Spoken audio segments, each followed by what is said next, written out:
So what is golden rule of accounts ഒന്ന് പറയാമോ? Golden rule of accounting മോളൊന്ന് പറഞ്ഞേ. അല്ലേ വേണ്ട, മോന്ന് പറഞ്ഞേ. ഞാനിത് പറയാൻ വേണ്ടിയിട്ടല്ല, നിങ്ങൾ മിണ്ടത്തില്ലെന്ന് ഞാൻ വിചാരിച്ചേ. ഇങ്ങനെ ഓവർ സ്മാർട്ടായിട്ട് തുടങ്ങുന്ന ആൾക്കാരെ പണ്ടേ എനിക്ക് പുച്ഛമായിരുന്നു. അപ്പം ഞാൻ എന്തിനാ ഇങ്ങനെ തുടങ്ങിയേ എന്ന് വെച്ച് കഴിഞ്ഞാൽ ചുമ്മാ ഒരു രസം. അപ്പം എനിക്ക് ആകെപ്പാടെ അറിയാവുന്ന ഇത്രയും നാൾ അക്കൗണ്ടിങ് മൂന്ന് വർഷം അക്കൗണ്ട്സ് പഠിച്ചിട്ടുണ്ടെങ്കിലും ഈ 3 വർഷത്തിനിടയിൽ നമുക്ക് ഓർത്ത് വെച്ച ഒരേ ഒരു സാധനം മാത്രമേ ഉള്ളൂ. അതായത് debit what comes in, credit what goes out. അതെൻ്റെ ജീവിതമായിട്ട് ബന്ധപ്പെടുത്തിയാൽ, ചുമ്മാ വെറുതെ ജീവിതമായിട്ട് ബന്ധപ്പെടുത്തിയാൽ ഞങ്ങൾ ശരിക്കും പറഞ്ഞാൽ ബേസിക്കലി കുട്ടനാട്ടുകാരാണ്, കാവാലംകാരനാണ്. അപ്പം നമ്മൾ ഈ കോട്ടയം, ആലപ്പുഴ, അല്ലെങ്കിൽ കുട്ടനാട്, അല്ലെങ്കിൽ ഈ പത്തനംതിട്ട, ഈ റീജിയനിലുള്ള ഓൾമോസ്റ്റ് എല്ലാ ആൾക്കാരും രക്ഷപ്പെടുക എന്ന് പറഞ്ഞു കഴിഞ്ഞാൽ എന്നാ? രക്ഷപ്പെടുക എന്ന് പറഞ്ഞു കഴിഞ്ഞാൽ നമ്മൾ എവിടെയെങ്കിലും +2 കഴിഞ്ഞ ഉടനെ തന്നെ പുറത്ത് എവിടെയെങ്കിലും പോയി UK-ലോ US-ലോ കാനഡയിലോ ഓസ്ട്രേലിയയിലോ പോയി പഠിക്കുക. അവിടെ നല്ലൊരു കോർപ്പറേറ്റ് നല്ലൊരു ജോലി കിട്ടുക, അവിടെ പോയി നല്ലൊരു കല്യാണമൊക്കെ കഴിച്ച് ഹാപ്പിലി സെറ്റിൽഡ് ആവുക. അതാണ് നമ്മളുടെ ഒരു രക്ഷപ്പെടുക എന്ന് പറയുന്ന ഒരു കംഫർട്ട് ആയിട്ടുള്ളൊരു ബോക്സ് അല്ലേ? അപ്പം ആ കംഫർട്ട് ബോക്സിനകത്തുനിന്ന് വാട്ട് ഗോസ് ഔട്ട്, അതാണ് ഇന്ന് ഇവിടെ നിൽക്കാനുള്ള എൻ്റെ ക്രെഡിറ്റ്. ആ കംഫർട്ട് ബോക്സിനകത്തുനിന്ന് ഞാൻ ഔട്ടായതുകൊണ്ടാണ് ഇന്ന് ഞാൻ ഇവിടെ നിൽക്കുന്നത്. അപ്പം നമ്മൾ കേരളത്തിൽ ഓപ്പർച്യൂണിറ്റീസ് ഇല്ലാഞ്ഞിട്ടാണോ, കേരളത്തിൽ നമുക്ക് ചെയ്യാനായിട്ടൊന്നുമില്ല, അങ്ങനെയൊക്കെ പറയുന്ന ആൾക്കാരോട് എനിക്ക് പറയാൻ പറ്റും, അല്ല, കേരളത്തിൽ നിന്നുകൊണ്ട് തന്നെ നമ്മളുടേതായിട്ടുള്ളൊരു സംഭവം കെട്ടിപ്പടുക്കുന്നതിനകത്താണ് പുറത്തു പോയി ആരുടെയെങ്കിലും കാല് പിടിച്ച് ജോലി ചെയ്യുന്നതിനേക്കാളും വലിയൊരു കാര്യം എന്ന് പറയുന്നത്. കാരണം നമ്മളെ നാട്ടിൽ തന്നെയാണ് ഇവിടെ കിട്ടുന്ന വില ഒരിക്കലും ഒരു കാലത്തും ഏത് സ്ഥലത്ത് പോയാലും നമ്മൾ എത്ര ജനറേഷൻസ് കഴിഞ്ഞാലും നമ്മുടെ മക്കളുടെ മക്കളായാലും നമ്മളുടെ from the very very first look itself അവർ റെക്കഗ്നൈസ് ചെയ്യും അവരിൽ ഒരാളല്ല, നമ്മൾ പുറത്തു നിന്നുള്ള ഒരാളാണ്. നമ്മൾക്ക് വേറൊരു പരിഗണനയായിരിക്കും എത്ര ജനറേഷൻസ് കഴിഞ്ഞാലും അവർ തരുന്നത്. അപ്പം ഞാൻ പറയുന്നൊരു കാര്യം എന്താണെന്ന് പറഞ്ഞു കഴിഞ്ഞാൽ, നല്ല ദൈവാനുഗ്രഹവും വേണം, നന്നായിട്ട് പ്രാർത്ഥിക്കുകയും വേണം കേട്ടോ. ഞാൻ അതും കൂടെ പ്രൊവൈഡഡ് അതിനകത്ത് നിന്നുകൊണ്ട് തന്നെയാണ് പറയുന്നത്. ഞാൻ വലിയ ആളായെന്നും അല്ല പറയുന്നത്. പക്ഷേ നമ്മുടെ നാട്ടിൽ നമുക്ക് എന്തെങ്കിലും ചെയ്യാൻ പറ്റിയാൽ അതിനേക്കാളും കൂടുതലായിട്ട് നമുക്കൊന്നും ആവശ്യമില്ല എന്നുള്ളതാണ് എനിക്ക് തോന്നാറുള്ളത്. അപ്പം ഞാൻ വേറൊരു കാര്യം, ഇന്ന് ഈ ദിവസം എൻ്റെ ഒരു ജീവിതം സിനിമയാക്കിയിരുന്നെങ്കിൽ, ഇന്നത്തെ ഈ ദിവസത്തിന് ഞാൻ ഒരു ബാക്ക്ഗ്രൗണ്ട് മ്യൂസിക് ഒക്കെ കൊടുക്കുകയാണെന്നുണ്ടെങ്കിൽ, മറ്റേ സിനിമ എന്നിലെരിഞ്ഞ്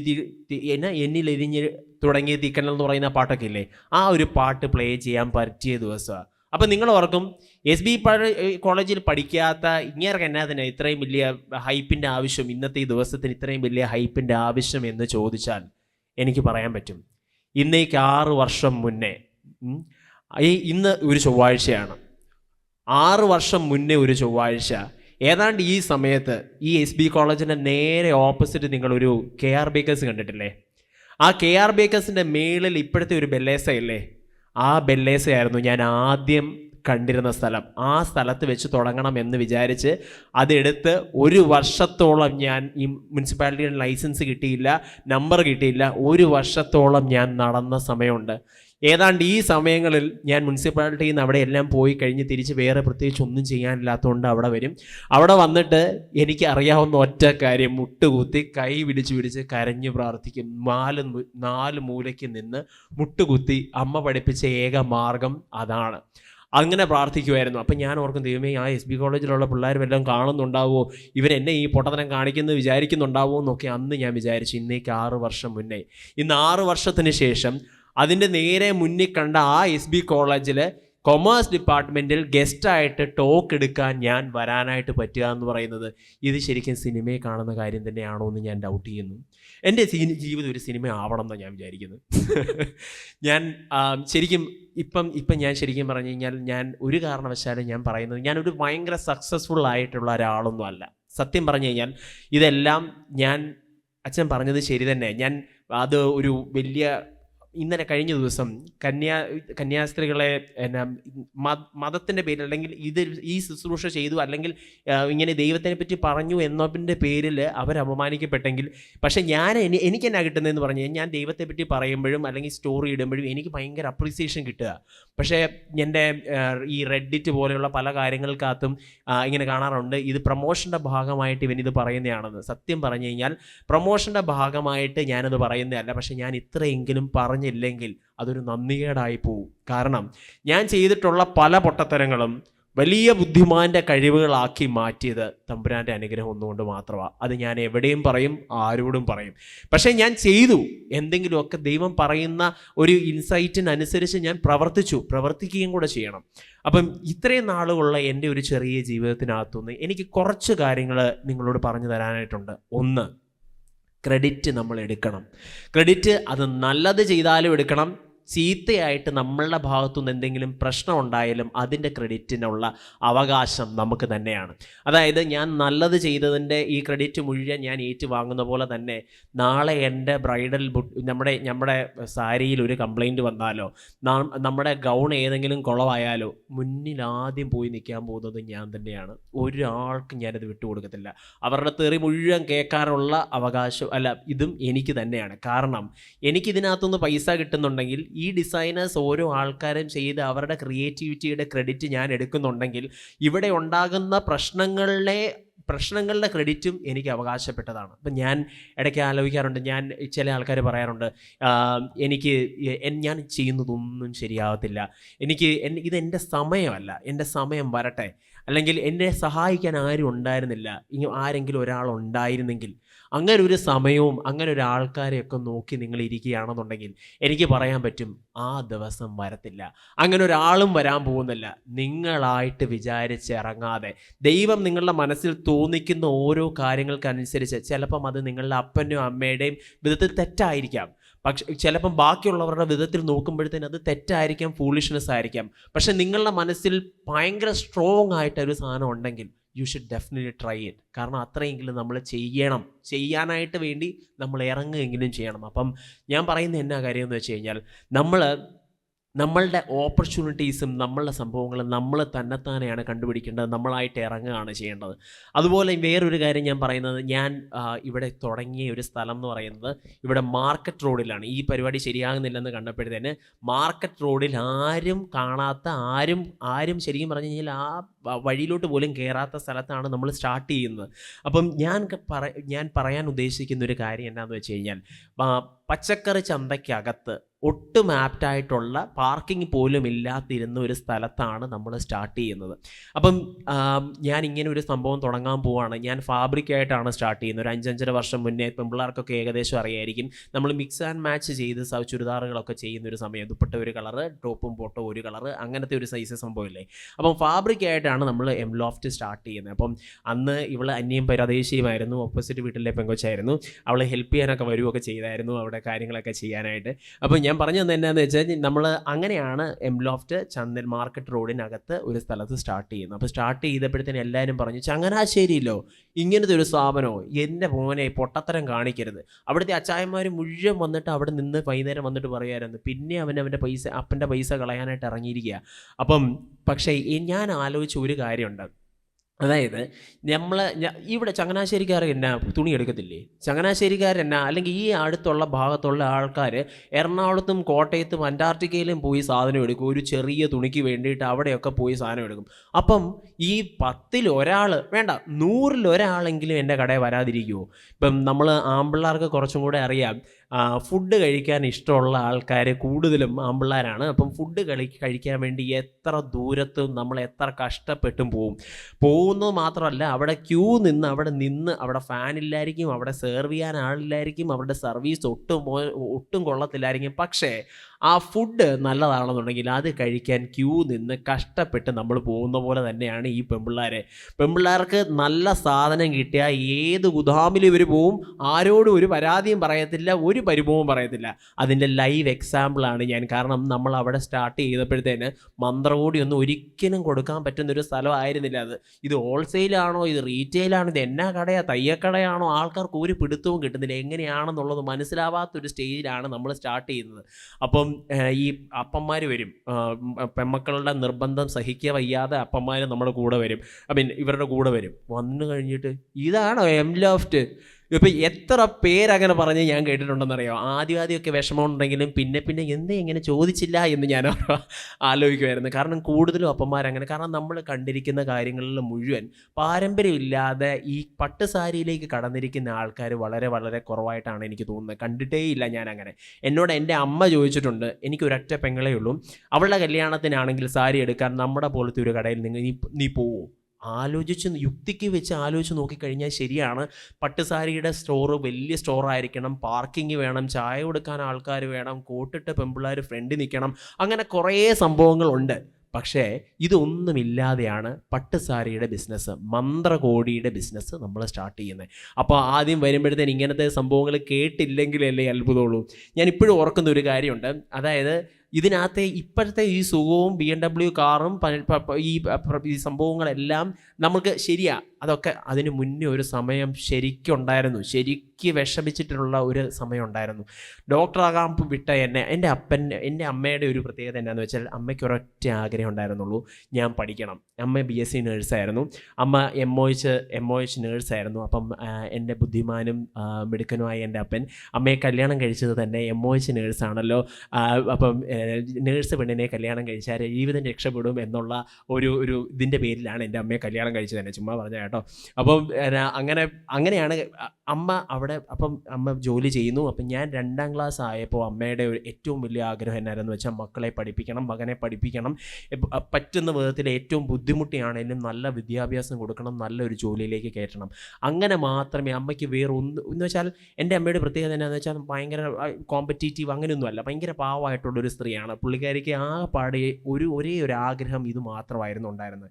അപ്പം അങ്ങനെ 2ാം ക്ലാസ്സിൽ പഠിക്കുമ്പോഴത്തേന് അമ്മ തിരിച്ചു വന്ന് എന്നെ കാവാലത്തുള്ള ആ സ്കൂളിൽ നിന്ന് പറിച്ചു മാറ്റി ക്രിസ്തുജ്യോതി പ്ലാസിലുള്ള ആദ്യം പഠിച്ച് CBSE സ്കൂളിലേക്ക് ഭയങ്കര കാര്യമായിട്ട് പറിച്ചു നട്ടു. അപ്പം അങ്ങനെ പറ്റുന്ന വിധത്തിലൊക്കെ അവർക്ക് ചെയ്യാൻ പറ്റുന്നതിൻ്റെ ഏറ്റവും നല്ല വിദ്യാഭ്യാസം തരാൻ അവരുടെ മാക്സിമം ശ്രമിച്ചിട്ടുണ്ട്.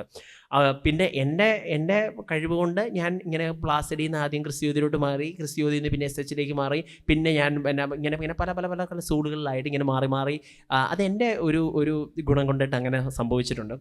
പക്ഷേ അവർക്ക് എനിക്ക് തരാൻ പറ്റുന്നതിന് ഏറ്റവും നല്ല വിദ്യാഭ്യാസം അവരെനിക്ക് തന്നിട്ടുണ്ട്. അപ്പം അങ്ങനെ പഠിച്ചൊരു ഡോക്ടർ ആകണം എന്ന് അമ്മ ആഗ്രഹിച്ച് എന്നെ ഇത് ചെയ്ത അമ്മ.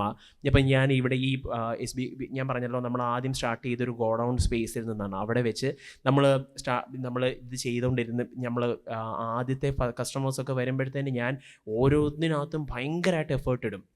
അപ്പം ഒരു അമേരിക്കക്കാരൻ കയറി വന്നു, മുണ്ടൊക്കെ എടുത്താണ്. അമേരിക്കക്കാരെ കാണുമ്പോഴേ, ഈ NRI ആൾക്കാരെ കാണുമ്പോഴേ നമുക്ക് മനസ്സിലാവും, ഒരു മുണ്ടുണ്ടാവും, ഒരു ടീഷർട്ട് ഉണ്ടാവും.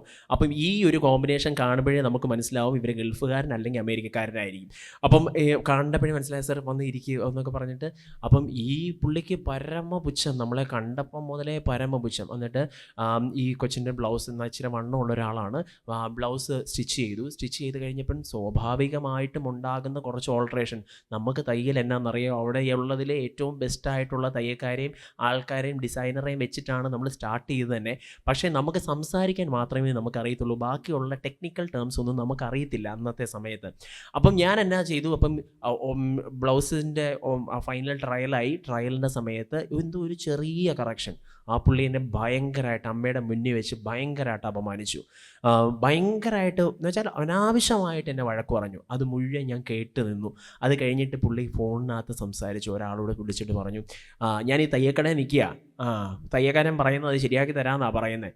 അയ്യോ, അത് കേട്ടപ്പോൾ സത്യം പറഞ്ഞാൽ ഞാൻ ഓർത്തു, ഈ ഭൂമി പിളർന്ന് താഴോട്ടൊന്ന് ഇറങ്ങിയിരുന്നു. കാരണം അമ്മയുടെ മുന്നിൽ വെച്ച്, അല്ലാതെ ഞാൻ കേട്ടാൽ എനിക്കത് പ്രശ്നമില്ല. എൻ്റെ അമ്മയുടെ മുന്നിൽ വെച്ച് അമ്മയ്ക്ക് അത് കേൾക്കുമ്പോഴത്തേനുള്ളൊരു സാധനം, അതെനിക്ക് ഭയങ്കര ഒരു ബുദ്ധിമുട്ടായിരുന്നു. ഇന്ന് എനിക്ക് അഭിമാനത്തോടെ പറയാം, ജോയലിൻ്റെ അമ്മ അല്ലെങ്കിൽ ജോയലിൻ്റെ അപ്പൻ്റെ പേരിൽ അവർ അറിയപ്പെടുന്നുണ്ട്. അതൊരു ഭയങ്കര വലിയൊരു കാര്യമായിട്ട് എനിക്ക് തോന്നാറുണ്ട്. അപ്പം ഞാൻ പറഞ്ഞു എന്നാന്ന് വെച്ചാൽ നമ്മൾ ഈ ഓപ്പർച്യൂണിറ്റീസ് നമ്മൾ കണ്ടുപിടിക്കണം. അതായത് ഈ ചെളിയിൽ പൊതിഞ്ഞ് നിധി ഒളിപ്പിച്ച് വെക്കും ദൈവം എന്ന് പറയുന്ന പോലെ നമ്മൾ ഇപ്പം അത് കിട്ടിയെങ്കിലേ എനിക്കിത് ചെയ്യാൻ പറ്റത്തുള്ളൂ, ഇങ്ങനെ ആയിരുന്നെങ്കിലേ ഓസ്ട്രേലിയക്ക് ഞാൻ പോകാൻ പറ്റിയെങ്കിൽ ഞാൻ അവിടെ മികവറ്റോളാകുകയും എനിക്ക് ഞാൻ ക്രിസ്തു ജയന്തിയിൽ അഡ്മിഷൻ, അല്ലെങ്കിൽ ക്രിസ്തു ജയന്തിയിലാണ് ഞാൻ പഠിച്ചത്, ക്രിസ്തു ജയന്തിയിൽ അഡ്മിഷൻ കിട്ടിയപ്പോഴത്തേനും ഒരുത്തനും സാറ്റിസ്ഫൈഡ് അല്ല, ക്രൈസ്റ്റിലായിരുന്നെങ്കിൽ ഞാൻ അങ്ങോട്ട് ചെയ്തേനേയും അങ്ങനെയൊക്കെ പറഞ്ഞിട്ടുള്ള ആൾക്കാരുണ്ട്. അപ്പം നമ്മൾ ആയിരിക്കുന്ന സാഹചര്യത്തിനകത്ത് ഏറ്റവും ബെസ്റ്റായിട്ടുള്ളൊരു ഓപ്പർച്യൂണിറ്റി കണ്ടുപിടിച്ച്, അതിപ്പം ബിസിനസ് തന്നെ ആകണം എന്നില്ല, നമ്മൾ എന്നാത്തിനകത്താണോ ശരി എന്ന് നമുക്ക് തോന്നുന്നത് ആ കാര്യം കണ്ടുപിടിക്കുക, അത് ചെയ്യുക, ജസ്റ്റ് ഡൂ ഇറ്റ് എന്നുള്ളതാണ്. അപ്പം നമുക്ക് വേറൊരാളെയും കുറ്റം പറയാൻ, നമ്മളുടെ ജീവിതം ഇങ്ങനെ ആയതിനകത്ത് അല്ലെങ്കിൽ എങ്ങനെ ആയതിനകത്ത് കുറ്റം പറയാനായിട്ട് ഒരാളെയും നമുക്ക് കിട്ടത്തില്ല. കാരണം നമ്മളായിട്ടാണ് നമ്മളാണ് നമ്മുടെ ജീവിതം നിർണ്ണയിക്കുന്നത്. പിന്നെ വേറൊരു കാര്യം എനിക്ക് പറയാനുള്ളത് എന്നാന്ന് വെച്ചാൽ, നമ്മൾ ഈ ബിസിനസ് തുടങ്ങുമ്പോഴത്തേന് ആൾക്കാർ ഓർക്കും, ഓക്കെ ആദ്യത്തെ ഒരു ഫേസ് കഴിഞ്ഞ് കഴിഞ്ഞാൽ പിന്നെ പ്രശ്നങ്ങൾ വരത്തേ ഇല്ല എന്ന്. ഈ പ്രശ്നങ്ങൾ വന്നുകൊണ്ടേയിരിക്കും, അടികൾ കിട്ടിക്കൊണ്ടേയിരിക്കും. അതിപ്പോൾ എനിക്കായാലും അപ്പുറത്തെ സണ്ണിച്ചായനായാലും അവിടുത്തെ ഇടിമണ്ണിക്ക് ഇല്ല നമ്മുടെ അംബാനിക്കായാലും എല്ലാവർക്കും പ്രശ്നങ്ങൾ വന്നുകൊണ്ടേയിരിക്കും. പക്ഷേ ഈ പ്രശ്നങ്ങളെ നമ്മൾ ഏറ്റവും നന്നായിട്ട് എങ്ങനെ നമ്മൾ ഇതിനെ കൈകാര്യം ചെയ്യുന്നതിനകത്താണ് ഒരു ബിസിനസ്സുകാരൻ്റെ നല്ല വശം ഇരിക്കുന്നതെന്നാണ് എനിക്ക് തോന്നുന്നത്. അതിനകത്തെ ആ ഒരു ഇത് കിട്ടുന്നത് അങ്ങനെയാണെന്ന് എനിക്ക് തോന്നുന്നു. കാരണം ഞാൻ ഈ ബിസിനസ് സ്റ്റാർട്ട് ചെയ്ത് അത്യാവശ്യം കുഴപ്പമില്ലാത്ത വിധത്തിൽ റൺ ചെയ്ത് പോയിക്കൊണ്ടിരുന്നത്. അപ്പം ഫാബ്രിക്കിൻ്റെ ബിസിനസ്സാണ് ഞാൻ ചെയ്തുകൊണ്ടിരുന്നതെന്ന് അറിയാലോ. അപ്പോൾ ഒരു 10 സാരി മാത്രമേ ഞാൻ വെറുതെ ഒരു സാമ്പിളിന് വേണ്ടി കയ്യിലെടുത്ത് വെച്ചിട്ടുണ്ടായിരുന്നുള്ളൂ. ആ സമയത്താണ് കൃത്യമായിട്ട് കോവിഡ് വന്നതോടെ എല്ലാ ആൾക്കാരും വിധി എഴുതി. എൻ്റെ അപ്പൻ്റെ വീട്ടുകാരും അമ്മയുടെ വീട്ടുകാരും എല്ലാവരും അപ്പനും അമ്മയ്ക്കും എതിരെ ഇറങ്ങി. അവർ പറഞ്ഞ്, ഞാൻ അപ്പോഴേ പറഞ്ഞതല്ലേ ചെറുക്കനെ സൗദിക്ക് അല്ലെങ്കിൽ വേറെ എവിടെയോട്ടെങ്കിലും വിടാനായിട്ട് അപ്പോഴേ പറഞ്ഞതല്ലേ, ഇതിൻ്റെ ആവശ്യം ഉണ്ടായിരുന്നു, അവൻ പറഞ്ഞതനുസരിച്ച് നിങ്ങൾ ചെയ്തിട്ടല്ലേ എന്നൊക്കെ പറഞ്ഞ് അപ്പനെയും അമ്മേനെയും വീണ്ടും അവർ കൈ ചൂണ്ടി. അത് അങ്ങനൊരു സംഭവം ഉള്ളതുകൊണ്ട് മാത്രമാണ് എനിക്ക് ആ കോവിഡിൻ്റെ സമയത്ത് വെറുതെ ഇരിക്കാൻ പറ്റാതെ വന്നതെന്നാണ് എനിക്ക് പറയാൻ പറ്റുന്നത്. കാരണം ഞാൻ എപ്പോഴോ വായിച്ചൊരു പുസ്തകത്തിനകത്ത്, ചുമ്മാ പറഞ്ഞ കേട്ടോ, റീലിനകത്ത് കണ്ടതാണ്. അപ്പം അതിനകത്ത് ഉള്ള കാര്യത്തിലേക്ക് വരാം. അതായത് കാര്യം എന്താണെന്ന് വെച്ചാൽ, നമ്മൾ ഈ ഒരു ശിഷ്യനും ഒരു ഗുരുവും കൂടെ കുളിക്കാൻ പോയപ്പോഴത്തേന് ശിഷ്യൻ പറഞ്ഞു, എനിക്ക് ഗുരുവിനെ പോലെ ആകണമെന്നുണ്ടെങ്കിൽ ഞാൻ എന്ത് ചെയ്യണം? അപ്പം ഗുരു പറഞ്ഞു, നീ ആഗ്രഹിക്കണം. എത്രമാത്രം ആഗ്രഹിക്കണം എന്ന് പറഞ്ഞപ്പോഴത്തേന് ഗുരു ഈ ശിഷ്യനെ പിടിച്ച് വെള്ളത്തിലേക്ക് മുക്കി. അപ്പം മുക്കിയപ്പോഴത്തേന് ആദ്യം ഈ ശിഷ്യനെ ഓർത്ത് ഗുരു കുറച്ച് നേരം കഴിയുമ്പോൾ വിടുമായിരിക്കും എന്ന് വിചാരിച്ചിട്ട് അവൻ ഗുരു ആണല്ലോ, റെസ്പെക്റ്റോടുകൂടി മര്യാദയ്ക്കിരുന്നു. അത് കഴിഞ്ഞ് കുറച്ച് നേരം കൂടെ കഴിഞ്ഞപ്പോൾ അവൻ കൈകാലിട്ട് അടിക്കാൻ തുടങ്ങി. പിന്നെ കുറച്ച് നേരം കൂടെ അവൻ മരിക്കും എന്നുള്ളൊരു സ്റ്റേജ് ആയപ്പോഴത്തേന് ഗുരുവിനെ തള്ളി താഴ്ത്തിയിട്ട് മേളിലോട്ട് പൊതിച്ചു വന്നു. അപ്പം ഗുരു പറഞ്ഞു, ഇത്രമാത്രം ആഗ്രഹം നിനക്കുണ്ടെങ്കിലേ അത് നിനക്ക് ചെയ്യാൻ പറ്റത്തുള്ളൂ. അതായത് കൊറോണയുടെ സമയത്ത് ഇങ്ങനെയുള്ള കുത്തുവാക്കുകളും ഇങ്ങനെയുള്ള പ്രശ്നങ്ങളും ഇങ്ങനെയുള്ള പ്രതിസന്ധികളും ഉള്ളതുകൊണ്ട് മാത്രമാണ് ശരിക്കും പറഞ്ഞു കഴിഞ്ഞാൽ ഞാൻ ഇൻസ്റ്റഗ്രാമിൽ ഞാൻ ആദ്യം വെറുതെ അവിടെ ഇരിക്കുന്ന എൻ്റെ പെങ്ങളെ വെച്ചിട്ട് ഈ ഓപ്പോസിറ്റുള്ള ഇവളെ വെച്ചിട്ടും ഒക്കെ കുറച്ച് ഫോട്ടോ എടുത്ത് അതൊക്കെ വീഡിയോസ് ആയിട്ട് പോസ്റ്റ് ചെയ്തത്. അന്നാണ് ശരിക്കും പറഞ്ഞാൽ ടെക്നോളജിക്കലി ഞാൻ ഒട്ടും അറിവില്ലാത്ത ഒരാളാണ്. എന്നെ കാര്യമായിട്ട് അറിയാവുന്ന ആൾക്കാർക്കറിയാം, ടെക്നോളജിക്കലി ഞാൻ ഒട്ടും തന്നെ നല്ല ഒരു ഇത് കാണിക്കുന്ന ഒരാളല്ല. പക്ഷേ എന്നിട്ടും എങ്ങനെയാണേലും എനിക്ക് ഒറ്റ കാര്യം അറിയാവുന്നുണ്ടായിരുന്നുള്ളൂ, ഇനി എന്നായാലും പരാജയപ്പെടാൻ പറ്റത്തില്ല. അങ്ങനെ ഒരു ഓപ്ഷൻ എനിക്കുണ്ടായിരുന്നില്ല. അതുകൊണ്ട് തന്നെയാണ് ഞാൻ വളരെ ഇത് ചെയ്ത് ഞാൻ ആ വീഡിയോസ് പോസ്റ്റ് ചെയ്തത്. അങ്ങനെ ആദ്യത്തെ നമ്മുടെ കോവിഡ് വെഡ്ഡിങ് വന്നു. ആ കോവിഡ് വെഡ്ഡിങ് അത്യാവശ്യം ഹിറ്റായി. ആ ഫോട്ടോസ് കണ്ടിട്ട് ആ കല്യാണ പെണ്ണിൻ്റെ ഫ്രണ്ട് ഒരാളുടെ കോവിഡ് വെഡ്ഡിങ് വന്നു, അതും ഹിറ്റായി. പിന്നെ നമ്മൾ ശരിക്കും പറഞ്ഞാൽ ദൈവം അനുഗ്രഹിച്ച് വലിയ കുഴപ്പമില്ലാതെ മേളിലേക്ക് കയറിക്കൊണ്ട് വന്നു. ദാറ്റ് മീൻസ് ഇപ്പോഴും ഇന്നലത്തെ ദിവസം രാത്രിയിലും ഞാനും അവളും പോയത് എന്ന് വെച്ചാൽ ഒരു ബ്രൈഡിൻ്റെ സംഭവത്തിനകത്ത് ചെറിയ ഓൾട്രേഷൻ ഉണ്ടായി. മനുഷ്യൻ ചെയ്യുന്ന കാര്യമാണ്, കൈകൊണ്ട് ചെയ്യുന്ന കാര്യമാണ്. അപ്പം പ്രശ്നങ്ങൾ വരും. പ്രശ്നങ്ങൾ നമ്മൾ ഏറ്റവും എക്സ്പേർട്ടായിട്ടുള്ള മാസ്റ്റേഴ്സിനെയാണ് നമ്മൾ എടുത്തിരിക്കുന്നത്. പക്ഷേ അവർക്കും തെറ്റുപറ്റും. കാരണം ഈ സർജൻ്റെ കാര്യം പറയുന്നത് പോലെ തന്നെയാണ്, കൈകൊണ്ട് ചെയ്യുന്ന കാര്യമാണ്. പറ്റും. ശനിയാഴ്ചയാണ് ആ പെങ്കൊച്ചിൻ്റെ കല്യാണം.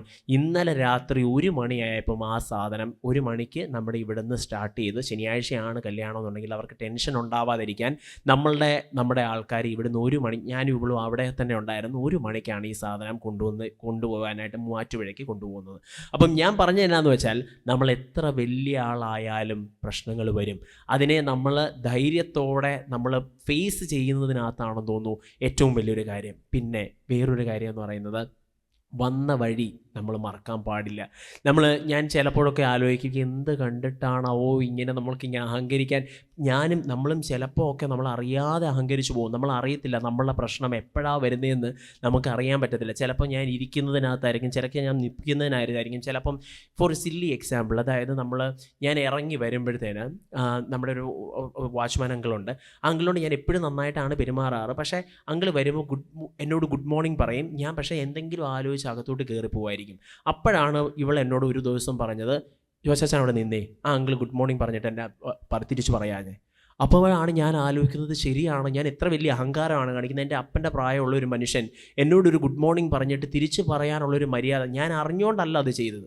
പക്ഷേ അറിയാതെയാണേലും ആരെങ്കിലുമൊക്കെ ചൂണ്ടിക്കാട്ടി തരുമ്പോൾ ആ സംഭവം അതിൻ്റെ സെൻസിലെടുക്കാനും അതിനെ ഒന്ന് തിരുത്താനും നമുക്ക് പറ്റുകയാണെങ്കിൽ അത് വലിയൊരു കാര്യമായിട്ട് എനിക്ക് തോന്നുന്നു.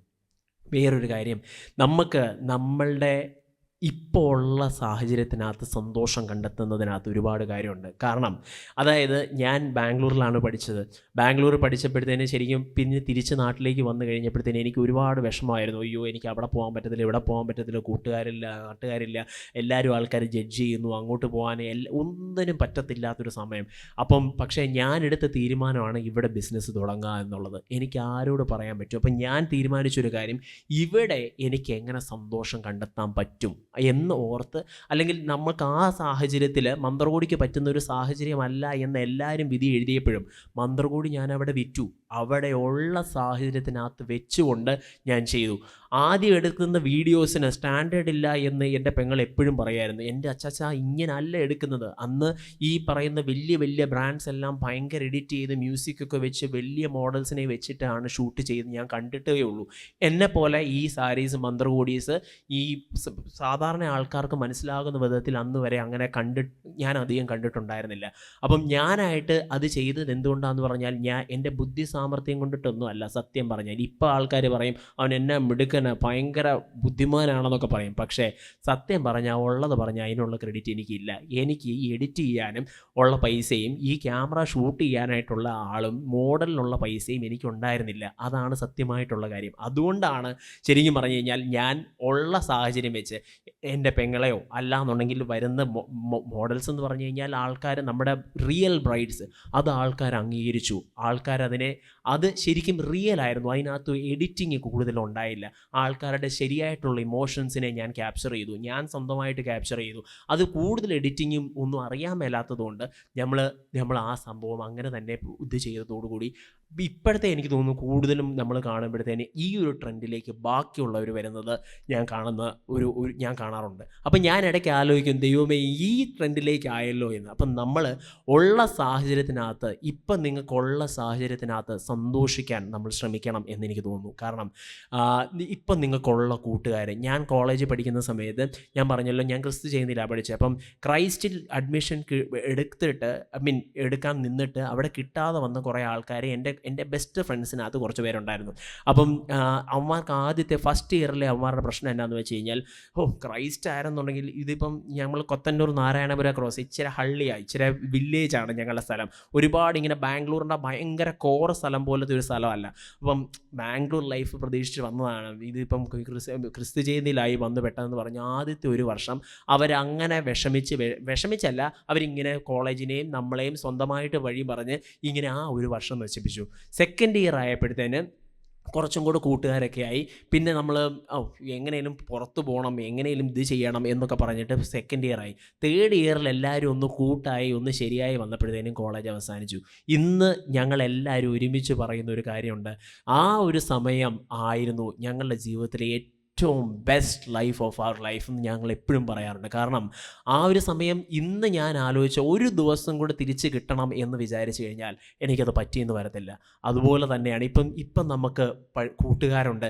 ഈ പറയുന്ന കൂട്ടുകാരൊന്നും എപ്പോഴും ഉണ്ടാകണം എന്നും നിങ്ങൾ വിചാരിക്കരുത്. കാരണം നമ്മളുടെ ഈ കൂട്ടുകാരും കൂട്ടുകെട്ടും എല്ലാം മാറുമായിരിക്കും. നാളെ ഈ കൂട്ടുകാർ തന്നെ ചിലപ്പം ശത്രുക്കളായി മാറുമായിരിക്കും. അതൊന്നും നമ്മുടെ കയ്യിലുള്ള കാര്യമല്ല. അതെല്ലാം അങ്ങനെ തന്നെ ആയിരിക്കും. പക്ഷേ എപ്പോഴും എല്ലാവരും ഇപ്പം മനസ്സിന് മറിയില്ല എന്നൊക്കെ പറഞ്ഞിട്ട് ആ പാട്ടൊക്കെ അതൊക്കെ ശരി തന്നെയാണ്. പക്ഷേ അങ്ങനെ തന്നെ ഉണ്ടാവുകയും ചെയ്യട്ടെ. പക്ഷേ അങ്ങനെ അല്ലാതെയും ഉണ്ടാവാം. ഈ പറഞ്ഞതുപോലെ ഈ പറയുന്ന ഫ്രണ്ട്ഷിപ്പിൻ്റെ ആഴമൊന്നും കുറേ വർഷങ്ങൾക്ക് ശേഷം ഇങ്ങനെ തന്നെ ഉണ്ടാവണമെന്നൊന്നും നിർബന്ധമൊന്നുമില്ല.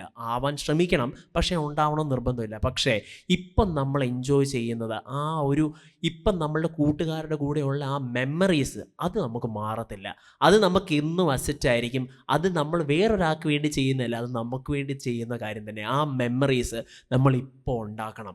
ഏത് സമയത്തും ഏത് സാഹചര്യത്തിലും അതിൻ്റേതായിട്ടുള്ള ഞങ്ങൾ രണ്ടുപേരും കല്യാണം കഴിക്കുന്നതിന് മുന്നേ, ഇവള് ശരിക്കും പറഞ്ഞാൽ പഠിക്കാൻ പോകുന്നതിന് തൊട്ട് മുന്നെയാണ്, എന്ന് വെച്ചാൽ പഠിക്കാൻ കാനഡയ്ക്ക് പോകാൻ വേണ്ടി പോയപ്പോഴത്തേനാണ് ഞങ്ങളുടെ കല്യാണം ഞാനിങ്ങനെ ഇത് ചെയ്തത്. ഞങ്ങൾക്ക് രണ്ടുപേർക്കും അധികം കല്യാണ പ്രായത്തിൻ്റെ ആ ഒരു സ്റ്റേജിലേക്ക് ആയിട്ടുണ്ടായിരുന്നില്ല. ഞങ്ങൾ മനസ്സുകൊണ്ടും അത്ര പ്രിപ്പയർഡൊന്നും ആയിരുന്നില്ല ആ സമയത്ത്.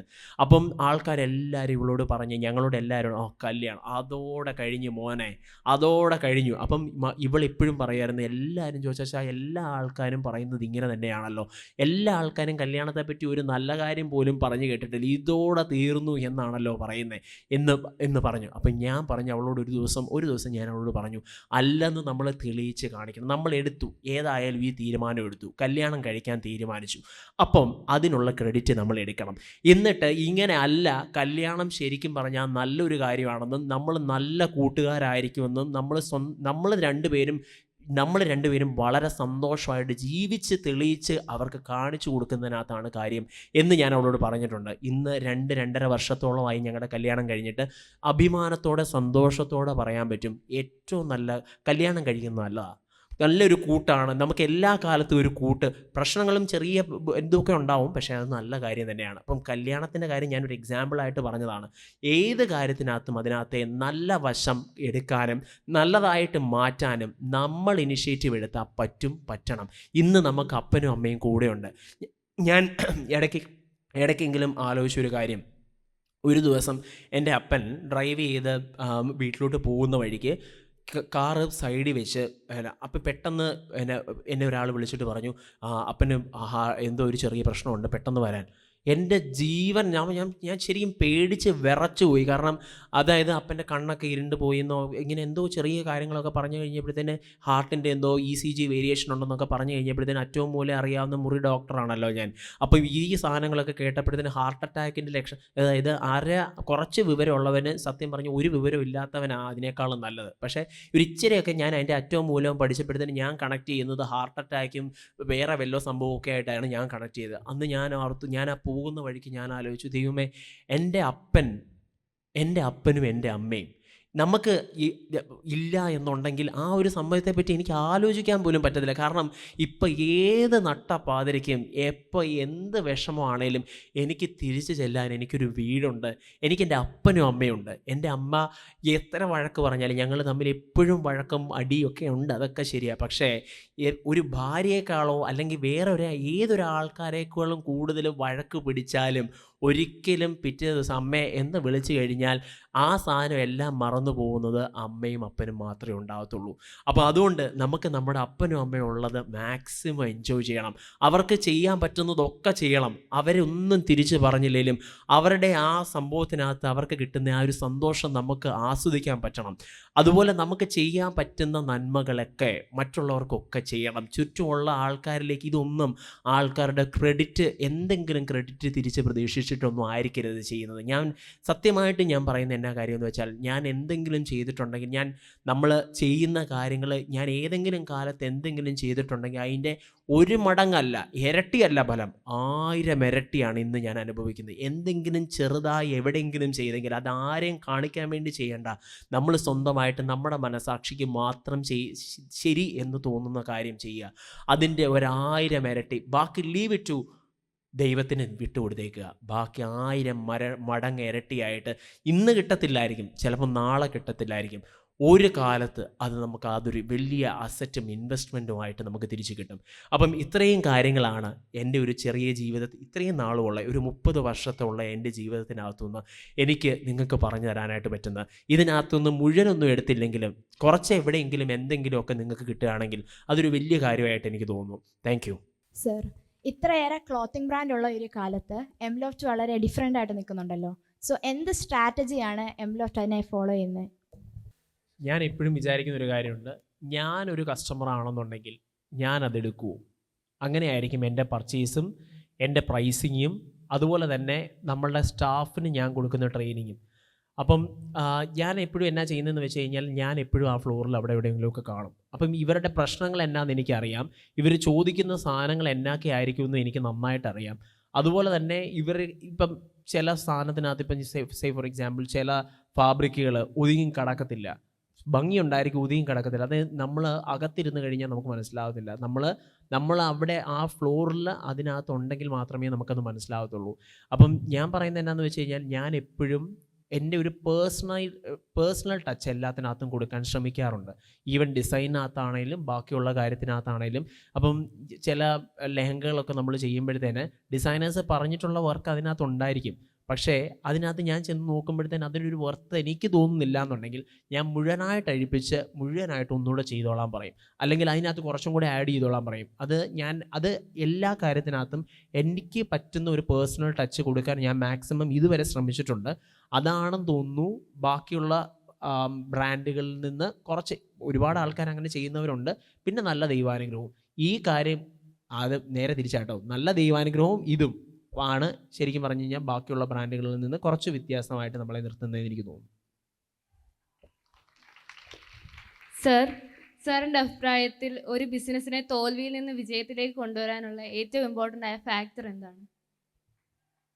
നമ്മൾ തോൽവികളിൽ നിന്ന് പഠിക്കുക എന്നുള്ളതാണെന്ന് തോന്നുന്നു ഏറ്റവും വലിയ കാര്യം. അതായത് നമ്മൾ ചെയ്യുന്നതൊക്കെ ഇപ്പം ഞാൻ നേരത്തെ വിചാരിച്ചിട്ടുണ്ട്, പണ്ട് നമ്മൾ ചെയ്ത പല കാര്യങ്ങൾക്കും ആൾക്കാർ കുറ്റം പറയുമ്പോഴത്തേനും ഇവരുടെ പ്രശ്നം, ഇപ്പം നമ്മുടെ ഡിസൈനേഴ്സ് പറയും അവരുടെ പ്രശ്നം, ഇവർ ഒന്നിനകത്തും സാറ്റിസ്ഫൈഡ് ആകത്തില്ല, അല്ലെങ്കിൽ ഇവർക്ക് ഈ കളക്ഷൻ ഒന്നും കണ്ടിട്ട് ഇഷ്ടപ്പെടുന്നില്ല. അങ്ങനെ പറയുമ്പോഴത്തേന് ഞാൻ ഓർക്കുന്ന വേറൊരു വശമുണ്ട്, അതിനകത്തുനിന്ന് ഞാൻ പഠിക്കും.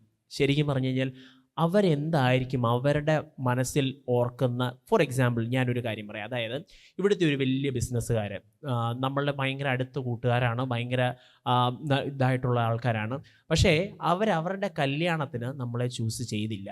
അപ്പം വീട്ടിലും അല്ലെങ്കിൽ നമ്മുടെ സെയിൽസിൻ്റെ ആൾക്കാരൊക്കെ പറഞ്ഞു അവരിങ്ങോട്ടൊന്നും വന്നു പോലും ഇല്ലല്ലോ, അവരെന്തുകൊണ്ടായിരിക്കും വരാത്ത, അവർക്ക് ഇത്രയും കളക്ഷൻ അല്ലെങ്കിലും അവർക്കൊന്നും സാറ്റിസ്ഫൈഡ് ആവത്തില്ല, ബാക്കിയുള്ളവർ അവരുടെ കുറ്റം കണ്ടുപിടിക്കുകയായിരിക്കും ചെയ്യുന്നത്. പക്ഷെ ഞാൻ അങ്ങനല്ല ചെയ്യുന്നത്. ഞാൻ അന്നേരം ഓർത്ത് എന്തുകൊണ്ടായിരിക്കും അവർ നമ്മളെ ചൂസ് ചെയ്യാതിരുന്നത്, ഇത്രയും അടുപ്പം ഉണ്ടായിട്ടും എന്തുകൊണ്ടായിരിക്കും നമ്മളെ ചൂസ് ചെയ്യാതിരുന്നത്. അപ്പം അവരുടെ ടേസ്റ്റ് എന്താണെന്ന് ഞാൻ ആലോചിച്ച് നോക്കും. അവർക്ക് പറ്റുന്ന അടുത്ത പർച്ചേസിലേക്ക് ഞാൻ പുതിയ സംഭവങ്ങൾ ഇൻട്രൊഡ്യൂസ് ചെയ്യും. അതുപോലെ സർവീസിനകത്താണെങ്കിലും എന്ത് ബെറ്ററായിട്ട് നമുക്ക് ചെയ്യാൻ പറ്റും എന്ന് ഞാൻ ആലോചിച്ച് നോക്കും. അപ്പം നമ്മൾ തെറ്റിൽ നിന്ന് പഠിക്കുന്നതിനകത്താണെന്ന് തോന്നുന്നു ഏറ്റവും വലിയ കാര്യം. അതേ സെയിം തെറ്റ് തന്നെ വീണ്ടും ആവർത്തിക്കുന്നതിനകത്ത് കാര്യമില്ല. ആ തെറ്റിനകത്തുനിന്ന് പഠിച്ച് പിന്നെ പുറകോട്ട് പോകാതെ മുന്നോട്ട് വീണ്ടും ഒരു പ്രാവശ്യം ചെയ്താൽ ചിലപ്പം ശരിയാവണമെന്നില്ല, 2 പ്രാവശ്യം ചെയ്താലും ശരിയാവണമെന്നില്ല, പക്ഷേ 3ാമത്തെ 4ാമത്തെ പ്രാവശ്യം നമുക്കത് നേടിയെടുക്കാൻ പറ്റുക തന്നെ ചെയ്യും. ഫോർ എക്സാമ്പിൾ നമ്മളൊരു സ്പീച്ച് പറയുന്ന ഒരാളാണെന്ന് വിചാരിക്കുക. ഇപ്പം നമ്മൾ സംസാരിക്കുമ്പോഴത്തേന് ആദ്യത്തെ പ്രാവശ്യം നമ്മുടെ കൈ വിറയ്ക്കും, തൊണ്ടയിടറും, നമുക്ക് ഇടയ്ക്ക് വെച്ച് നിർത്തും. അവിടെ വെച്ച് നിർത്തുന്ന ആൾക്കാരുമുണ്ട്. എനിക്കിത് പഠിച്ചേ പറ്റത്തുള്ളൂ എന്ന് വിചാരിച്ച് പല പ്രാവശ്യം പല വേദികളിൽ സ്വന്തമായിട്ട് തന്നെ കളിയാക്കപ്പെടാൻ വിട്ടുകൊടുത്ത് വീണ്ടും ആ സാധനത്തിലേക്ക് തന്നെ നമ്മളെ തന്നെ ഡയറക്റ്റ് ചെയ്ത് അവസാനം അവനൊരു നല്ല പ്രസംഗകനാകും. അതേ സംഭവം തന്നെയാണ് എല്ലാ സാധനത്തിനകത്തും. Hi sir, Aravind here. എൻ്റെ ചോദ്യം എന്താ വെച്ചാൽ, എന്നെ ജോയൽ എന്ന് വിളിച്ചാൽ മതി, ജോയൽ ചേട്ടൻ എന്ന് വിളിക്കുക, എന്നെ ആരും സാറെന്ന് വിളിക്കാറില്ല. എന്നാൽ ജോയൽ ചേട്ടാ, ചേട്ടൻ്റെ ഒരു ഓണ്ടർപ്രണർ ജേർണലിൽ ചേട്ടന് ഏറ്റവും റെലവൻ്റ് ആയിട്ട് തോന്നിയ ഒരു കീ ലെസണും അത് ഒരു അസ്പയറിംഗ് ഓണ്ടർപ്രണേഴ്സ് എന്നുള്ള രീതിയിൽ ഞങ്ങളോട് പറഞ്ഞു തരാൻ തോന്നിയതായിട്ടുള്ള ഏറ്റവും റെലവൻ്റ് ആയിട്ടുള്ള ലെസൺ ഏതായിരിക്കും? അതായത് നമ്മൾ ഇഷ്ടപ്പെട്ടൊരു കാര്യം ചെയ്യണം. അതായത് നമ്മൾ ഏത് സാധനം നമ്മൾ ചൂസ് ചെയ്താലും ഞാൻ പറഞ്ഞല്ലോ, അത് നമുക്ക് ഏറ്റവും എൻജോയ്മെൻറ്റ് തരുന്ന ഒരു സാധനമായിരിക്കണം. അതായിരിക്കണം നമ്മൾ നമ്മുടെ ബിസിനസ്സായിട്ടോ കരിയറായിട്ടോ ചൂസ് ചെയ്യുന്നത്. അപ്പോൾ അങ്ങനെ വരുമ്പം നമ്മൾ പണിയെടുക്കുന്ന നമ്മൾ പോലും അറിയത്തില്ല. നമ്മൾ എത്ര സമയം അവിടെ ഉണ്ടായാലും, നമ്മൾ എത്ര കഷ്ടപ്പെട്ടാലും അതൊരു കഷ്ടപ്പാടായിട്ടും അതൊരു ബുദ്ധിമുട്ടായിട്ടും നമുക്ക് തോന്നാറില്ല. ഇപ്പം അതായത് ഫോർ എക്സാമ്പിൾ ഞാനും ഇവളും കടയിലുള്ളപ്പോഴത്തേന് ഞങ്ങൾ പോകുന്നത് ചിലപ്പോൾ ഏതെങ്കിലും ഒരു സമയത്തായിരിക്കും.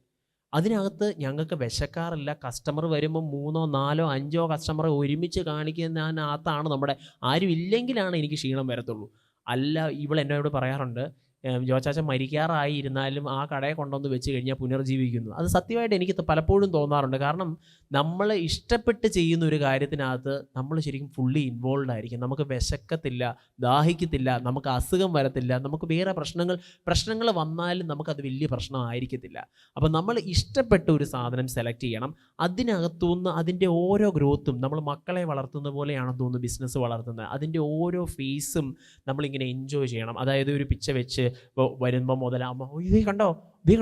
അപ്പം ഇത് എല്ലാ പിള്ളേരും ഇങ്ങനെ തന്നെയാണ് എഴുന്നേറ്റ് വരുന്നത്. അത് ശരിയാണ്. പക്ഷേ നമ്മുടെ കൊച്ചിനുള്ളത് ഉണ്ടാകുമ്പോഴത്തേനും നമുക്ക് കിട്ടുന്ന ഒരു സന്തോഷമില്ലേ, ആദ്യമായിട്ട് അപ്പാന്ന് വിളിക്കുന്നത് ഭയങ്കര ഒരു കാര്യമായിട്ട് നമ്മൾ സിനിമയ്ക്കകത്ത് കാണുന്നില്ല. അച്ഛാ എന്ന് വിളിക്കുന്നത് കേൾക്കുമ്പോഴത്തേനും അത് വലിയൊരു കാര്യമായിട്ട് തോന്നത്തില്ലേ എന്ന് പറയുന്ന പോലെ ഇതിൻ്റെ ഓരോ ഫേസും നമ്മൾ കാണണം. അത് കൺകുളിർക്ക കാണണം. അതിനെ നമ്മൾ അപ്രീഷിയേറ്റ് ചെയ്യണം. അതിനെ നമ്മൾ എന്ന് വെച്ചാൽ നമ്മൾ 10 പേരോടെങ്കിലും പറയണം, എൻ്റെ മോൻ കണ്ടോ എന്ന് പറയുന്ന പോലെ നമ്മളുടെ വീട്ടിലെങ്കിലും നമ്മൾ അതിനെ അപ്രീഷിയേറ്റ് ചെയ്യണം. നമ്മളുടെ ചെറിയ വിജയങ്ങൾ നമ്മൾ ആസ്വദിക്കണം, ആഘോഷിക്കണം. അപ്പം ഞാൻ ചെയ്യുന്ന ഒരു കാര്യവും എൻ്റെ വീട്ടിൽ പല ആൾക്കാർ ചെയ്യാത്തതുമായിട്ടുള്ളൊരു കാര്യം എന്നാന്ന് പറഞ്ഞാൽ, ഞാൻ ഏറ്റവും കൂടുതൽ വഴക്ക് പിടിക്കുന്നതും അല്ലെങ്കിൽ ഞാൻ വഴക്ക് പറയുന്നതുമായിട്ടുള്ള ഒരേ ഒരു കാര്യം ഈ ഒരു കാര്യമാണ്. ദൈവം തന്നിരിക്കുന്ന നന്മകളെ നമ്മൾ കണ്ണ് തുറന്ന് കാണണം. അതിനെ നമ്മൾ എടുക്കണം. അതിനെ നല്ലതായിട്ട് നമ്മൾ ആസ്വദിക്കണം എന്ന് പറയുന്ന പോലെ. അപ്പം നമ്മൾ ഈ ഓരോ ഗ്രോത്തും നമ്മൾ ആസ്വദിക്കണം.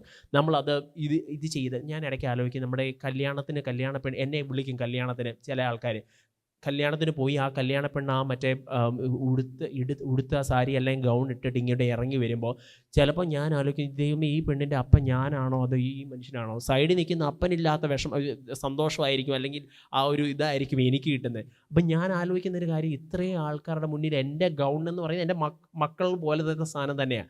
അപ്പം അതിങ്ങനെ ഇറങ്ങി വരുന്നത് കാണുമ്പോഴത്തേനും നമുക്ക് ഭയങ്കര ഒരു അഭിമാനവും സന്തോഷവും ഒക്കെ തോന്നാറുണ്ട്. അപ്പോൾ ഈ സാധനമാണ് ബേസിക് ആയിട്ടുള്ള ഒരു ഇതെന്ന് എനിക്ക് തോന്നുന്നത്.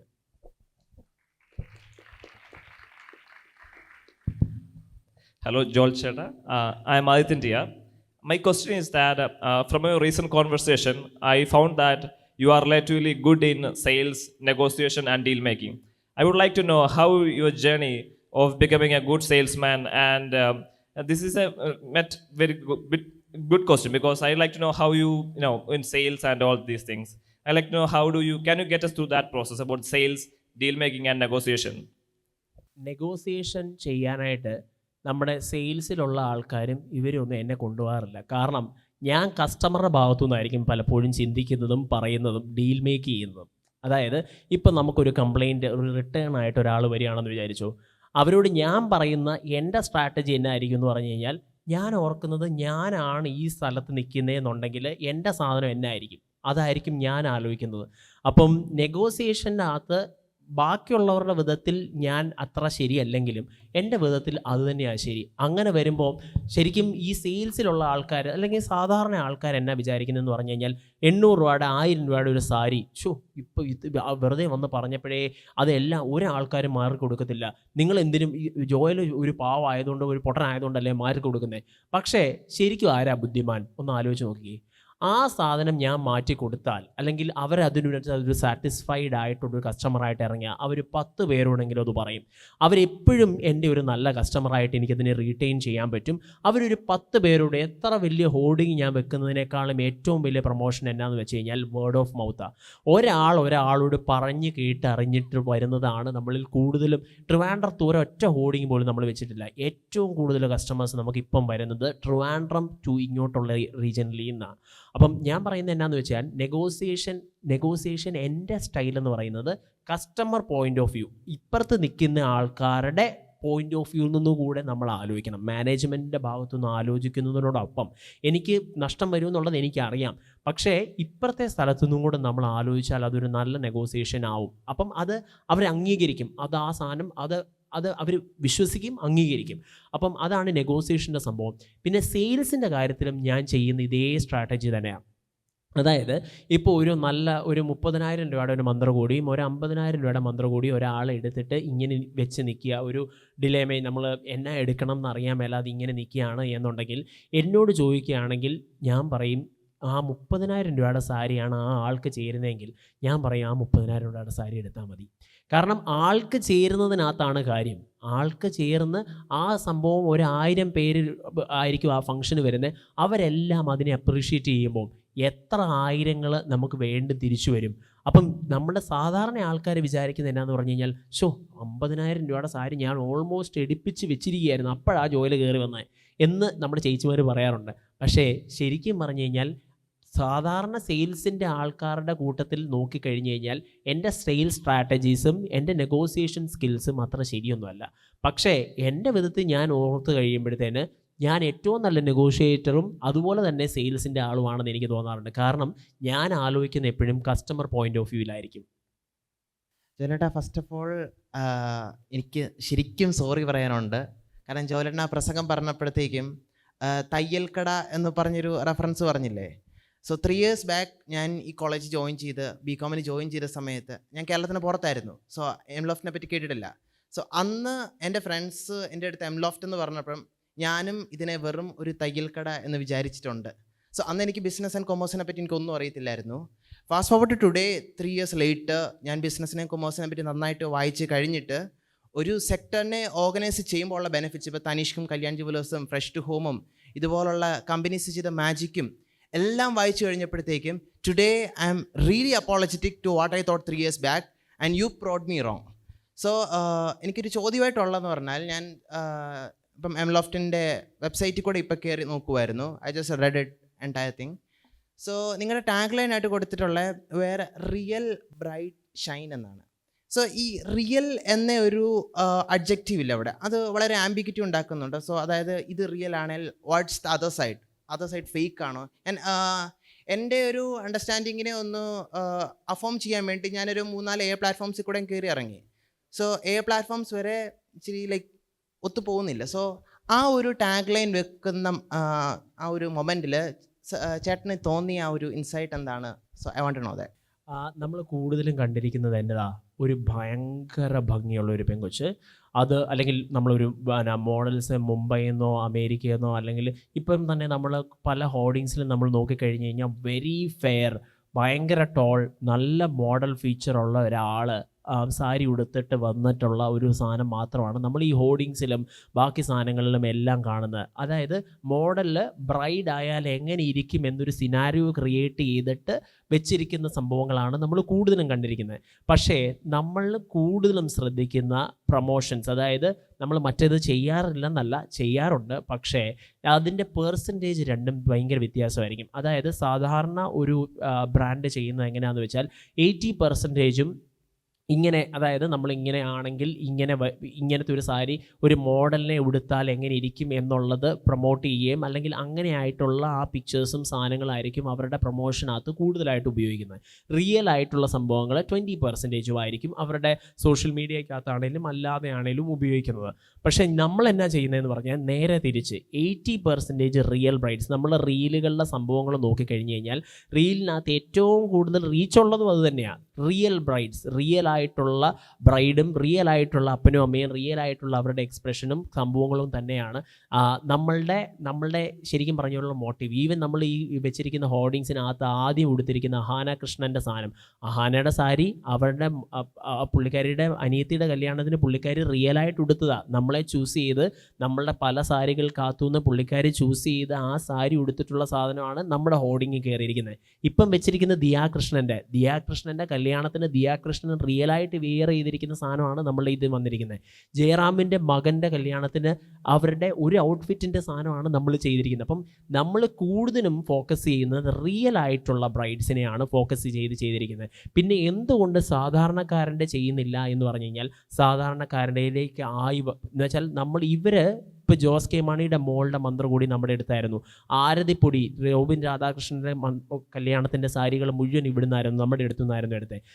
ഇപ്പം ഇനിയിപ്പോൾ അടുത്തൊരു സെലിബ്രിറ്റി വെഡ്ഡിങ് വരുന്നു, ടോളിവുഡിലെ ഒരു അറിയപ്പെടുന്ന സെലിബ്രിറ്റി വെഡ്ഡിങ് നമ്മളെ ചൂസ് ചെയ്തിട്ടുണ്ട്, നമ്മുടെയാണ് സാരി വരുന്നത്. അപ്പം അങ്ങനെയുള്ള സംഭവങ്ങൾ എന്തുകൊണ്ടാണ് അവരുടെ ഫോട്ടോസ് അവരുടെ റിയൽ ആയിട്ടുള്ള കല്യാണത്തിന്, അതായത് മോഡൽ ഷൂട്ടല്ല ഞാൻ ചെയ്തിരിക്കുന്നത്, അത് റിയൽ ആയിട്ട് അവരുടെ ബിഗ് ഡേക്ക് അവർ ഏറ്റവും ബെസ്റ്റ് അല്ലാതെ അവർ ചൂസ് ചെയ്തില്ല. അവർക്ക് ഒരുപാട് ഓപ്ഷൻസ് ഉണ്ട്, എന്നിട്ടും അവർ നമ്മളെ ചൂസ് ചെയ്തെങ്കിൽ അതാണ് ഞാൻ പോർട്രേ ചെയ്യാൻ ഉദ്ദേശിക്കുന്നത്. ഈ ചെറിയ കടയ്ക്കകത്തല്ല, സാധനത്തിനകത്താണ് കാര്യമെന്ന് ഇതിനേക്കാളും ബെസ്റ്റായിട്ട് പറയാൻ പറ്റുന്ന വേറൊരു സാധനമില്ല. അപ്പം റിയൽ ആയിട്ടുള്ള മോഡൽസിനെയും റിയൽ ആയിട്ടുള്ള ഇതും വെച്ചിട്ടാണ് നമ്മുടെ പ്രൊമോഷൻ മുഴുവൻ പോകുന്നത്. അതുകൊണ്ടാണ് നമ്മൾ അങ്ങനെ ചെയ്തിരിക്കുന്നത്. പിന്നെ തയ്യക്കട എന്ന് പറയുന്നത് ഒരിക്കലും ഒരു ചീത്ത കാര്യമാണെന്നല്ല ഞാൻ പറഞ്ഞത്. അതായത് ഡോക്ടറാകാൻ പോയിട്ട് ഇങ്ങനെ കേട്ടപ്പോഴത്തേന്നുള്ള ഒരു സംഭവം മാത്രമാണ് ഞാൻ പറഞ്ഞത് കേട്ടോ. തയ്യക്കട എന്ന് പറയുന്നത് ഒരു കാരണവശാലും ഒരു മോശപ്പെട്ടതോ അല്ലെങ്കിൽ കുറഞ്ഞൊരു കാര്യമാണെന്ന് ഞാൻ പറഞ്ഞില്ല, അങ്ങനെയല്ല ഞാൻ പറയാൻ ഉദ്ദേശിച്ചത് കേട്ടോ. ഞാൻ അങ്ങനെ പറഞ്ഞത് ആ ഒരു സെൻസിനാണെങ്കിൽ ഞാനത് മാറ്റുക കേട്ടോ, അങ്ങനെയല്ല ഞാൻ ഉദ്ദേശിച്ചത്. ഈ 6 കൊല്ലം മുന്നേ ഈ എംലോഫ്റ്റ് പോലൊരു ബിസിനസ് തുടങ്ങാൻ ഇൻസ്പയർ ചെയ്ത കാര്യം എന്താന്ന്? എനിക്ക് എൻ്റെ അപ്പനെ തിരിച്ചു കൊണ്ടുവരണമായിരുന്നു. ആൾക്കാർ പറയും ഇതിനോടുള്ള പാഷനാണ്, അങ്ങനെയാണ് ഇങ്ങനെയാണ് എന്നൊക്കെ പറയും. പക്ഷേ സത്യമായിട്ടുള്ളതുള്ള പോലെ പറഞ്ഞു കഴിഞ്ഞാൽ എനിക്ക് 2 കാര്യം, എനിക്ക് നാട്ടിൽ നിൽക്കണമായിരുന്നു. നാട്ടിൽ നിൽക്കണം എന്ന് പറഞ്ഞു കഴിഞ്ഞാൽ അപ്പൻ 30 വർഷം സൗദിയിലായിരുന്നു, ഗൾഫിലായിരുന്നു. അപ്പം തിരിച്ച് അപ്പം വന്നു കഴിയുമ്പോൾ ഇനിയെങ്കിലും ഉള്ള കാലത്ത് മക്കളുടെ കൂടെ അല്ലെ മകൻ്റെ കൂടെ നിൽക്കണം എന്നുള്ള അപ്പൻ്റെ ഒരു ആഗ്രഹം അതെനിക്ക് സാധിക്കണം എന്നുണ്ടായിരുന്നു. അതുകൊണ്ട് നാട്ടിൽ തന്നെ നിൽക്കണമായിരുന്നു. നാട്ടിൽ നിന്ന് പക്ഷേ പൈസ ഉണ്ടാവുകയും ചെയ്യണം. കാരണം ഗൾഫിലായിരുന്നല്ലോ അപ്പൻ കുറേ നാൾ. അതുകൊണ്ട് അപ്പൻ തിരിച്ച് വരുന്ന എന്നാണോ അന്ന് മുതൽ നമ്മുടെ പൈസയുടെ സംഭവം നിൽക്കും. നമുക്ക് വേറെ കൂടുതൽ ഇൻവെസ്റ്റ്മെൻറ്റ്സ് ഇല്ല, വേറെ സാധനങ്ങളൊന്നുമില്ല. അപ്പം പക്ഷേ നമ്മൾ ഇത്രയും നാളും ജീവിച്ചത് ഒരു നല്ല രീതിയിലായിരുന്നു. എല്ലാ കാലത്തും അപ്പം ജീവിക്കാനായിട്ട് എല്ലാ കാലത്തും അതിനുള്ള ഫെസിലിറ്റീസും സംഭവങ്ങളും ഒരുക്കി തന്നിരുന്നു. അപ്പം ഞാൻ ആലോചിച്ചൊരു കാര്യം, എനിക്ക് നാട്ടിൽ നിൽക്കുകയും ചെയ്യണം, എനിക്ക് പൈസ ഉണ്ടാക്കുകയും ചെയ്യണം. കാരണം എനിക്ക് ഇത്രയും നാളുള്ള സാധനത്തിനകത്തുനിന്ന് മുന്നോട്ട് പോകാനായിട്ട് കുഴപ്പമില്ല. പക്ഷേ ഇപ്പോൾ ഉള്ള സാധനത്തിനകത്തുനിന്ന് താഴോട്ട് വരുന്നത് ഭയങ്കര ബുദ്ധിമുട്ടുള്ളൊരു കാര്യമാണ്. അപ്പം അങ്ങനെ ആലോചിച്ചപ്പം ഞങ്ങൾ പല ബിസിനസ്സുകളെക്കുറിച്ച് ആലോചിച്ചു. ഞാനും അപ്പനും ഞങ്ങൾക്ക് സത്യം പറഞ്ഞാൽ ഏറ്റവും ഇഷ്ടമുള്ളൊരു ബിസിനസ് ഏതാണെന്ന് പറഞ്ഞാൽ ഒരു ഹോട്ടൽ തുടങ്ങണം എന്നുള്ളത്. നല്ല വെറൈറ്റി ഡിഷസൊക്കെ സെർവ് ചെയ്യുന്ന ഒരു നല്ല ഹോട്ടൽ തുടങ്ങുക, ഒരു കഫറ്റീരിയ പോലെ വൈകുന്നേരം മ്യൂസിക്കൊക്കെ ആയിട്ട്. ബാംഗ്ലൂരിലൊക്കെ റാസ്ത കഫേ കണ്ടിട്ടില്ലേ? അത് എനിക്ക് ഭയങ്കര ഇൻസ്പയർഡായ, എനിക്ക് ഭയങ്കര ഇഷ്ടമുള്ളൊരു സ്ഥലമായിരുന്നു റാസ്ത കഫേ. അങ്ങനത്തെ ഒരു കഫേ ചങ്ങനാശ്ശേരി, കോട്ടയത്ത് എവിടെയെങ്കിലും ഒന്ന് തുടങ്ങുക എന്നുള്ളതായിരുന്നു എൻ്റെ ഡ്രീം. ആ ഡ്രീമുമായിട്ടാണ് ഞാൻ വന്നത്. പിന്നെ ഞാൻ ആലോചിച്ച് നോക്കിയപ്പോഴത്തേന് ആ സംഭവത്തിനകത്ത് ഒരുപാട് റിസ്ക് ഫാക്ടറുണ്ട്. ആദ്യമായിട്ട് നമ്മൾ ഇറങ്ങുന്ന ഒരു സാധനത്തിനകത്ത് റിസ്ക്കുകളും കൂടെ നമ്മൾ ആലോചിച്ച് നോക്കണം. കാരണം പൊട്ടിപ്പോയാൽ തിരിച്ച് കയറാനായിട്ട് ഇപ്പം തുണിയെന്ന് പറയുമ്പോൾ ഞാൻ ഉള്ളത് പറഞ്ഞു കഴിഞ്ഞാൽ, തുണിയെന്ന് പറഞ്ഞു കഴിഞ്ഞാൽ എന്നായാലും ചീത്തയായി പോകത്തില്ലല്ലോ. ഇന്നൊരു കസ്റ്റമർ വന്നില്ലെങ്കിലും ഈ സാധനങ്ങളൊന്നും ചീത്തയായി പോകുന്നില്ല. നാളെയോ മറ്റന്നാളോ ആണെങ്കിലും വിൽക്കാമല്ലോ. ഫാഷൻ മാറും, അതൊക്കെ ശരിയാണ്. പക്ഷേ എന്നാലും ആ ഒരു ഫാക്ടറും കൂടെ ഞാൻ ആലോചിച്ചിരുന്നു ഈ ഒരു സംഭവം ചെയ്തപ്പോഴത്തേന്. ഞാൻ ക്രിസ്തുജയന്തി പഠിക്കുമ്പോൾ ഞാൻ ജസ്റ്റ് സ്റ്റാർട്ട് ചെയ്തായിരുന്നു, പോക്കറ്റ് മണിക്ക് വേണ്ടിയിട്ട് ഇങ്ങനെ ഒരു ബിസിനസ് സ്റ്റാർട്ട് ചെയ്തായിരുന്നു. അപ്പം എനിക്കറിയാവുന്ന ഏക കാര്യം ഇതല്ല എന്നുണ്ടെങ്കിൽ, ഇപ്പം ഇങ്ങനത്തെ ഒരു സാധനം അല്ല എന്നുണ്ടെങ്കിൽ എനിക്ക് ഏറ്റവും അറിയാവുന്ന ഒരു കാര്യം എന്ന് പറഞ്ഞാൽ ഈ തുണിയുടെ സംഭവമായിരുന്നു. സെലക്ഷന് ഞാൻ പ്രിറ്റി ഗുഡായിരുന്നു. എല്ലാ ആൾക്കാരും എന്നെ കൊണ്ട് സെലക്ട് ചെയ്യാനായിട്ട് കൊണ്ടുപോയിരുന്നു. എൻ്റെ പെങ്ങളുടെ ഡ്രസ്സുകളെല്ലാം അത്യാവശ്യം ഞാൻ സെലക്ട് ചെയ്യുന്നത്, ഞാൻ ചെയ്യുന്നതെല്ലാം അത്യാവശ്യം എല്ലാവർക്കും ഇഷ്ടപ്പെടാറുണ്ടായിരുന്നു. അതുപോലെ കൂട്ടുകാരൊക്കെ എന്നെ കൊണ്ട് ഷർട്ട് സെലക്ട് ചെയ്യാൻ കൊണ്ടുവരുന്നു. അപ്പം ഞാൻ ആലോചിച്ചൊരു കാര്യം, ഈ ഒരു കാര്യത്തിനകത്ത് എനിക്കൊരു ചെറിയ കഴിവുണ്ട്. അപ്പം അങ്ങനെയാണെന്നുണ്ടെങ്കിൽ വൈ നോട്ട് ദിസ് എന്ന് ആലോചിച്ച ആ ഒരു ആലോചനയ്ക്കകത്തു നിന്നാണ് ഈ ഒരു സംഭവത്തിലേക്ക് നമ്മൾ എത്തിയത്.